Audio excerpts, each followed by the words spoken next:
Hey guys, I told you I'd bring you along for the journey. So we are starting greenhouse tomatoes today.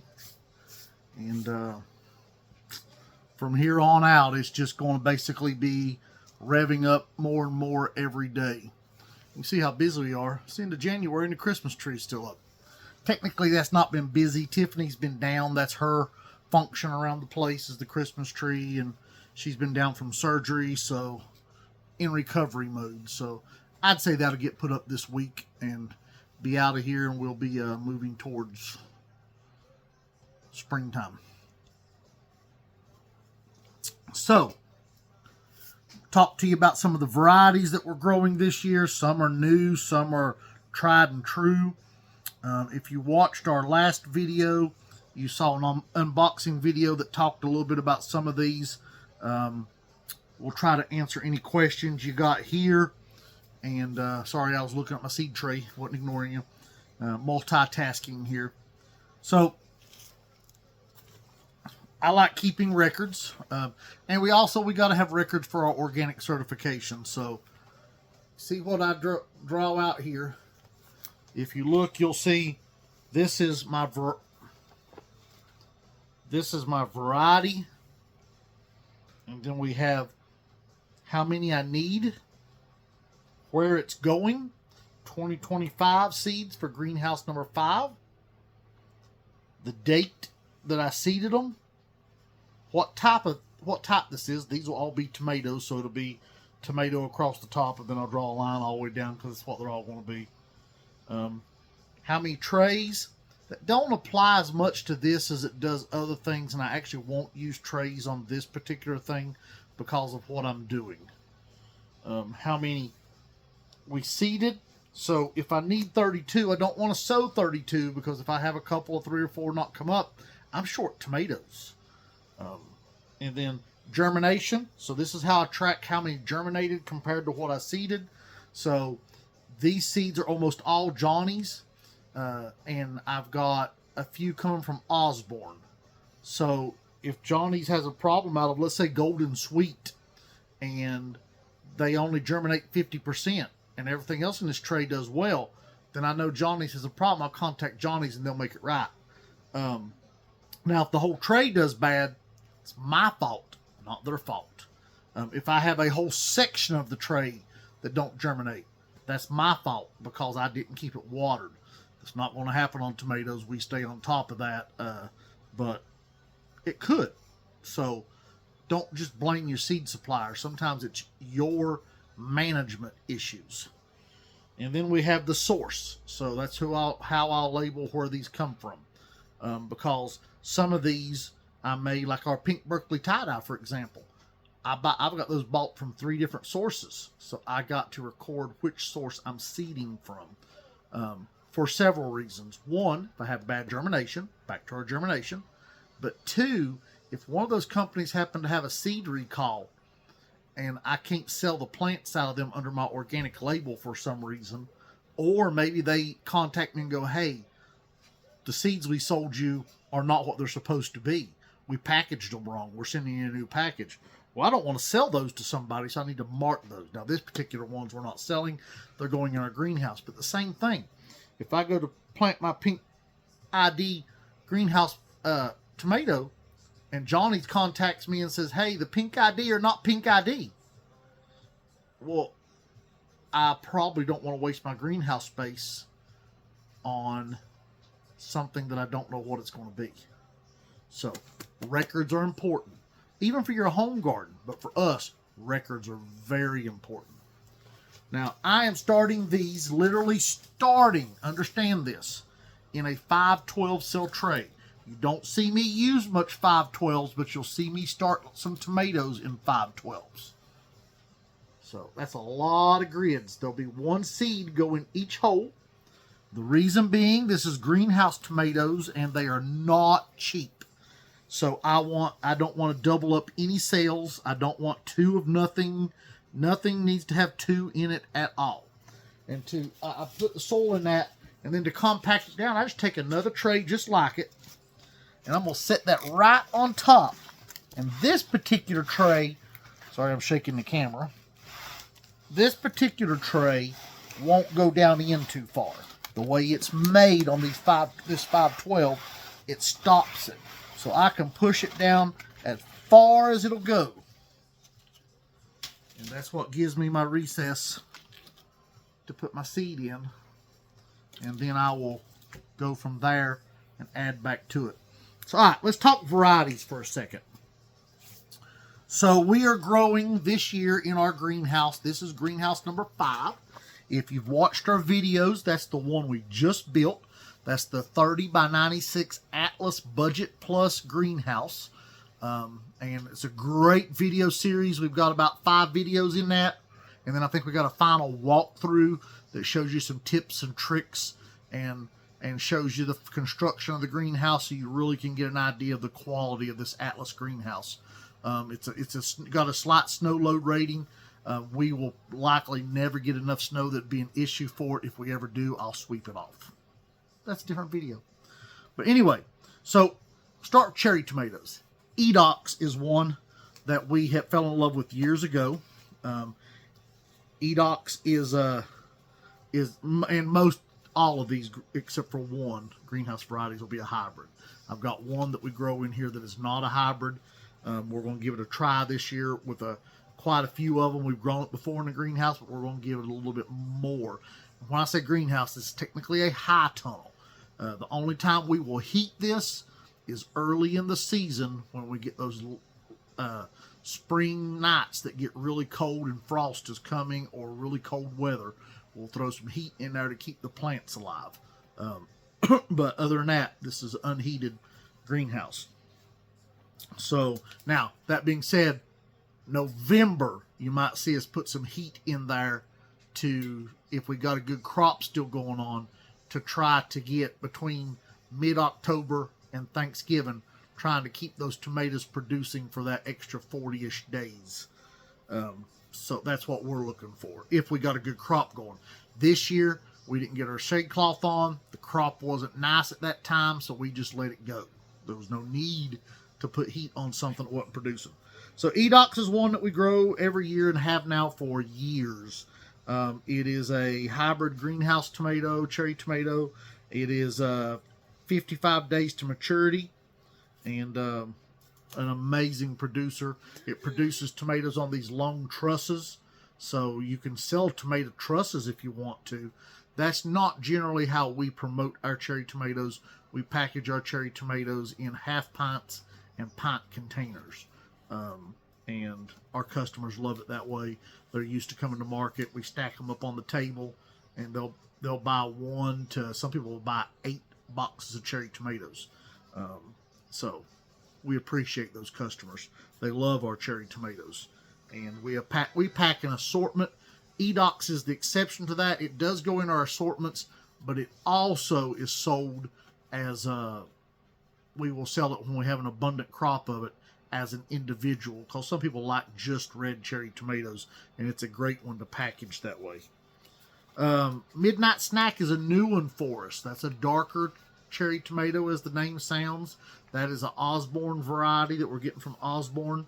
I can't tell you a whole lot about it off the top of my head as far as days to maturity, but we'll have some more videos later in the year when we start harvesting and so forth, that variety, so you'll be able to come back in and check it out.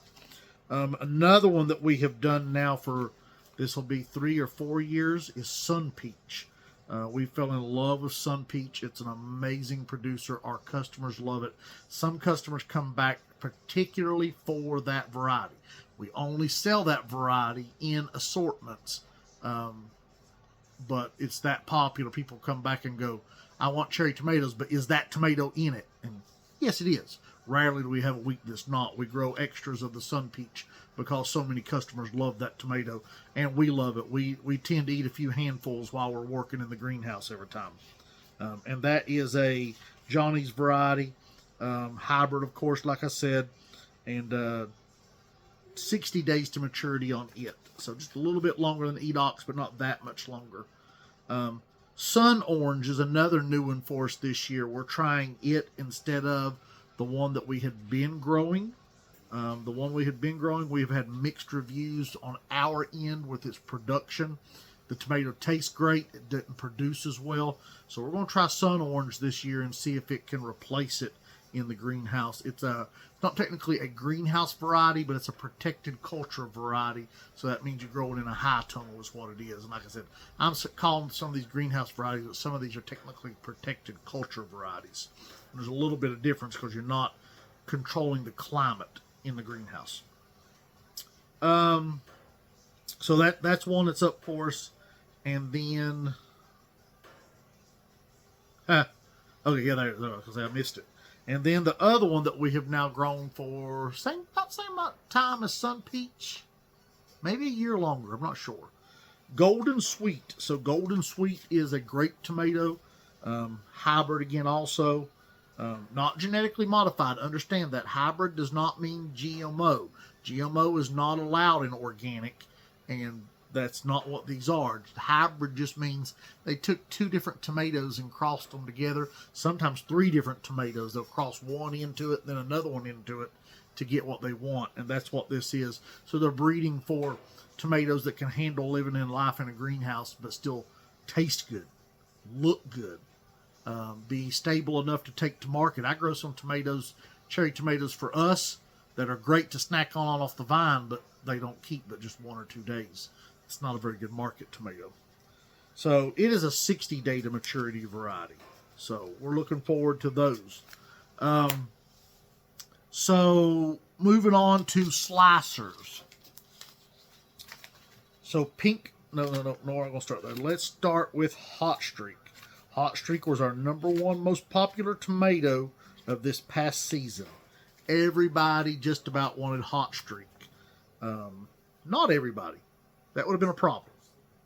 I said almost. Hot Streak is a 70-day to maturity variety, and that's another Johnny's variety, and that is a hybrid also, as I said. Wonderful bicolor tomato, but the inside, this tomato is a little different than most bicolor.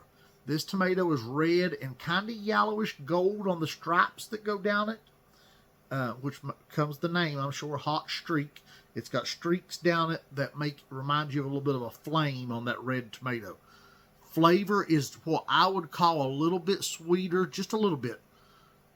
Traditional red, that acid taste you get on a red tomato, that rich red flavor that everybody wants on a sandwich, which I think lended to its popularity. Once somebody tried it because of looks, they fell in love with it because of taste. And so they would come back time after time and buy it. They'd buy a couple the first week, come back and buy a few pounds the next week, come back the next week, and then after that they were buying 5 pounds, 4 or 5 pounds a week. I had one customer that was buying 3 to 4 pounds at one market. We do several markets a week, and then he would drive to the other market that was on the weekend. He'd go midweek to one market, weekend to another market, and he was buying like 3, 4, 5 pounds at one market, 3, 4, 5 pounds at another market. So he said they like their tomatoes and they eat them every day, and they loved that tomato, which is good. We loved it too. It's great tasting tomato, great sandwich tomato, just an amazing tomato altogether. And so next we're going to talk about Mar Noir. Mar Noir is a purple variety, and it is 85 days to maturity. It is our longest to maturity of all the tomatoes we grow in the greenhouse. 85 days is a long time to wait to start getting tomatoes.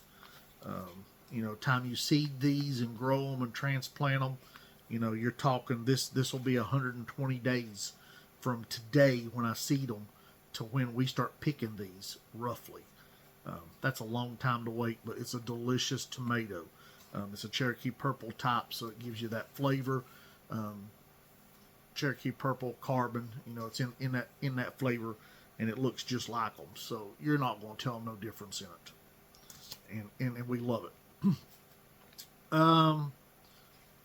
Marnero. So Marnero is the next one, and it is a similar tomato to that one.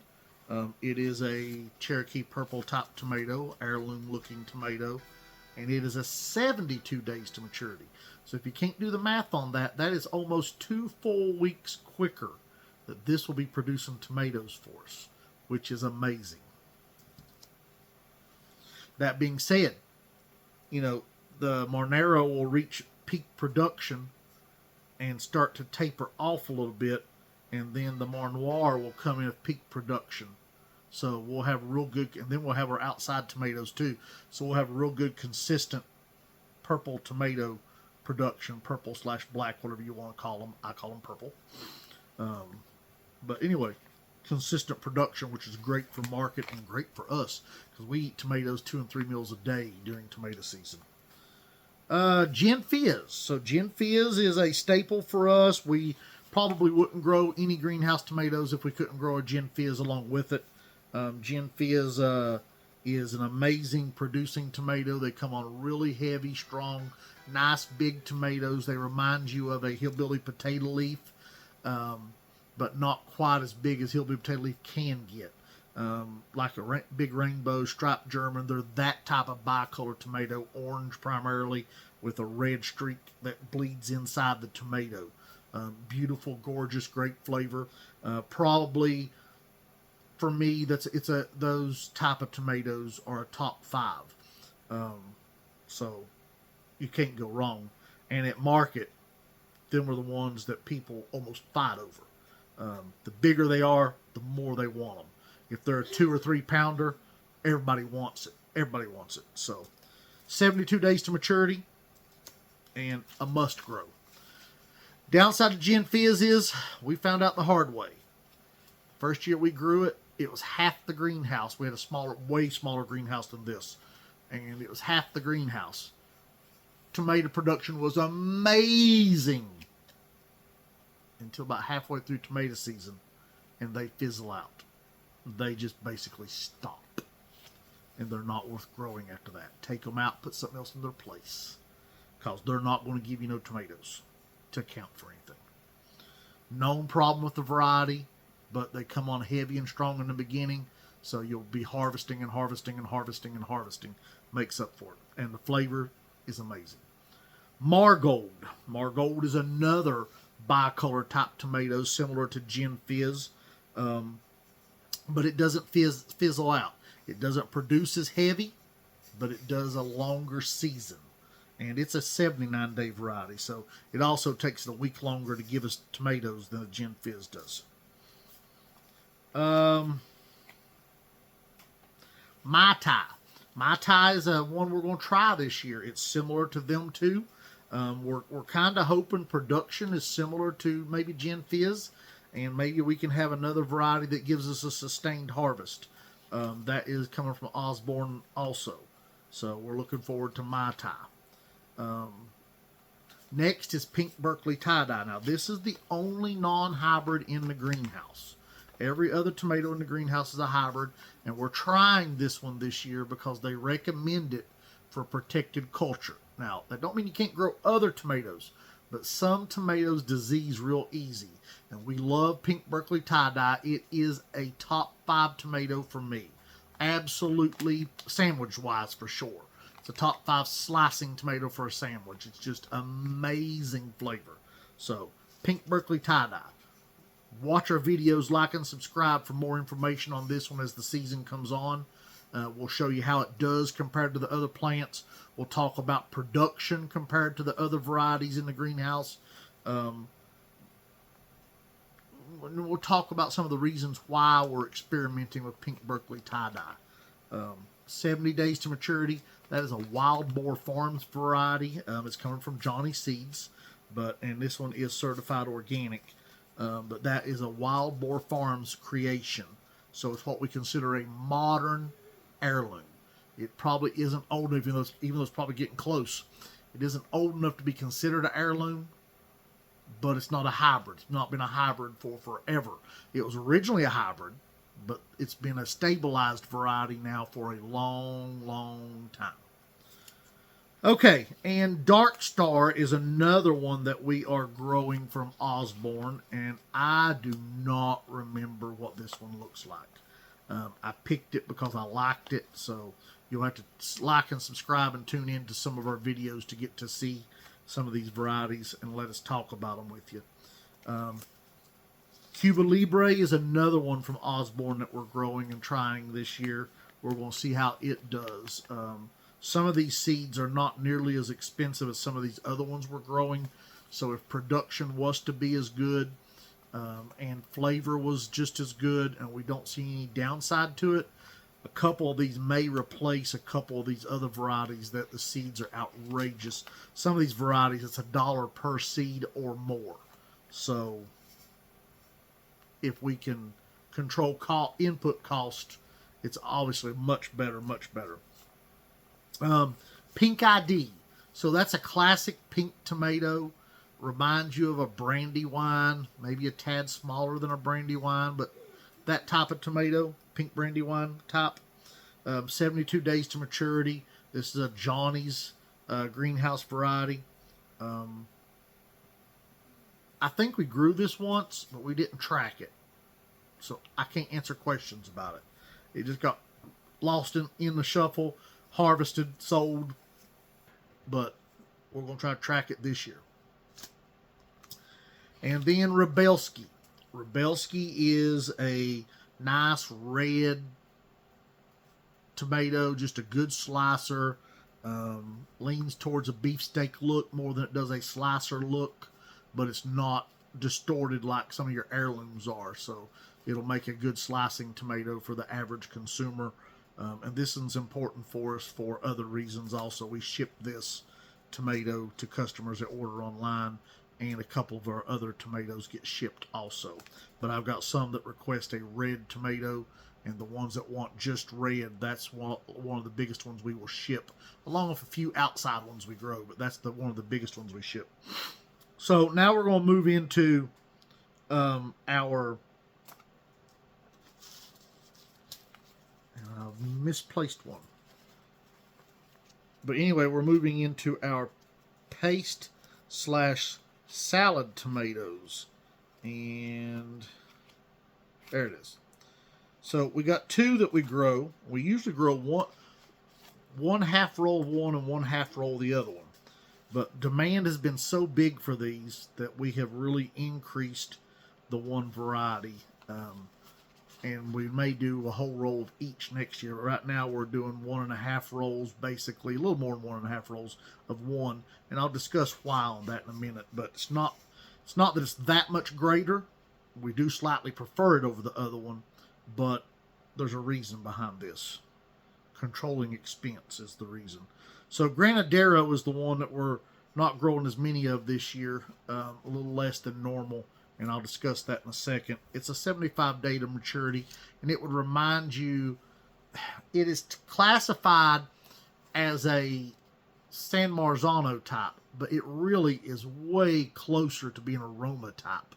So, cross between a Roma and a San Marzano. Wonderful tomato, makes a great salad tomato, a great pasta tomato, a great paste tomato, be a good ketchup tomato. It's just a good tomato. And then the one we're going to grow the most of this year is Tyron. Tyron reminds you of an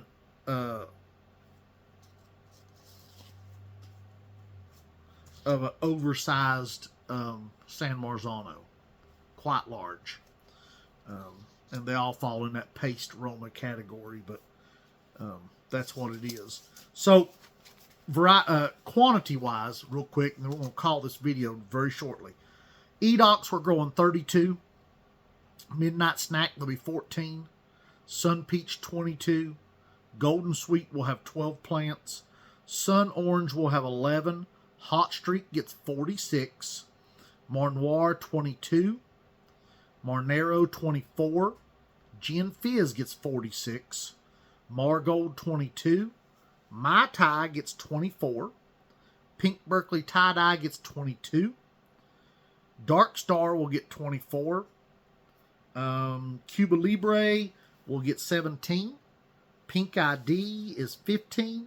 Rebelski is 14. Granadero is 10. And Tyron is 82. Now, the reason there's that big of a split there is finances. We have a pack of Tyron seeds that is plenty big enough to sow half of the greenhouse. And Granadero, we only had a handful, around 14, 15 seeds. So, to not have to buy Granaderos this year which just means we'll have to buy them next year. We decided to grow more Tyrans than Granaderos. So that's what we're going to be doing this year. And we're going to be growing some other paste tomatoes outside. All right, guys. Soil we use is, people ask all the time, is ProMix Organic. We buy it in the bale, not the bag. You can buy a bag that's 2 cubic feet. We buy the 3 cubic foot compressed bale. We water that soil to where it gets a good moist consistency. I don't want water dripping out of it. It just makes a mess. But you don't want it dry. If it's dry, it doesn't want to take up water. It makes it hard to water once you seed. We will label this tray with masking tape. And I'll put it all down the edge. And then I will write the variety on each one. So I'm going to do that, and I'll bring you back. Okay, so I've got my masking tape along this edge up here, and I will write what variety goes in there. And now there'll be some of these cells that won't be full, because I'll put a variety per roll or per 2 rolls. So it's not hard. I'm going to start with my Edox. Now these are my Edox seeds from last season, and then I've got new Edox seeds. I don't have many left over from last season. They wasn't just a handful. But these greenhouse varieties are expensive enough. How small them are. Don't know if you can even see them. But these greenhouse varieties are expensive enough that we don't waste seeds. You've got to control your costs if you're being a market gardener. And seeds is an easy way to control your cost. Now here's our new packet from this year. You can see the date was 12/24, and these had a 99% germination. And last year's was from 9/23, and they had a 99% germination. Tomato seeds is one of the ones, if you take care of it, it lasts for a while. I have actually had tomato seeds. Germination was lower, but 9 years old, and still germinated and able to grow plants from them. So, and those were not always properly taken care of either, and I still got that type of germination out of them. Now they were down to about 25% germination in that last year that I used them. But I bought a large package when I was farming just at home and was not market gardening. We're now doing this for a living, but in the beginning it was just for us. So guys, that's how you do it. And then we'll just come back and put some soil over it. I'll show you that in a second. Okay, so I've got 2 1/4 rolls of Edox. These are 16 deep, and if you remember, I'm doing 32 of them. So I don't want to just have 32 plants, as I discussed, because if I get germination that comes down lower in this, then I don't want to be short on my tomatoes for the greenhouse. So that's why you guys see that I'm adding some extras here. I grew 6 extra tomato plants here from seed, and this will ensure, because I expect great germination from these, so fresh tomato seeds. So this ensures that I'll probably have a couple of extra plants instead of short. Now you can cover these with different stuff for vermiculite if you want to. For me, it's easier just to use the same high quality soil starting mix that I am using for the seeds. Now they are only going to stay in here, guys. Listen, they're only going to stay in here until they get up and get their first true leaf on them. When they get that first true leaf, they are coming out of this tray, and then they'll go into a larger tray. And we could start them in that larger tray, and it would make the watering easier, but it will take up a lot more space. And this time of year, it's still quite cold outside.